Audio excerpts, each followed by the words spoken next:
შეერთებული შტატებისთვის ეკონომიკური ინტერესის დაკმაყოფილება უკრაინისთვის უსაფრთხოების სამომავლო გარანტია იქნება. ამის შესახებ შტატების ვიცე-პრეზიდენტმა ტელეკომპანია Fox News-ის ეთერში ისაუბრა. JD Vance-მა ტრამპის სამშვიდობო გეგმას რეალისტური უწოდა. ევროპელ ლიდერებს კი მოუწოდა დაარწმუნონ ზელენსკი, რომ ომის გაგრძელება აღარ შეიძლება.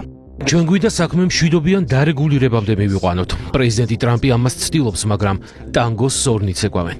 პრეზიდენტი ტრამპი ამბობს, რომ ომის უსასრულოდ გაგრძელება არ შეიძლება.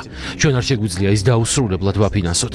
არც უკრაინელებს შეუძლიათ მუდმივად ბრძოლა, ამიტომ მოდით მივიყვანოთ საქმე მშვიდობიან მოგვარებამდე. ეს ერთადერთი გამოსავალია და მოუწოდებთ პრეზიდენტ ზელენსკისა და პუტინს ამ გზას მიხვდნენ. რაღაცაზე უარის თქვა რუსებსაც მოუწევთ და უკრაინელებსაც. როცა ვნახავთ, რომ პრეზიდენტი ზელენსკის პოზიცია შეიცვლება, დონალდ ტრამპი იქნება პირველი, ვინც ყურმილს აიღებს და პუტინს დაურეკავს. თუ კიევს ნამდვილად სურს უსაფრთხოების გარანტია, რომ რუსეთი მომავალში აღარ შეიჭრება უკრაინაში, მაშინ ამის საუკეთესო გარანტია შეერთებული შტატებისთვის უკრაინაში სამომავლო ეკონომიკური ინტერესის მიცემა.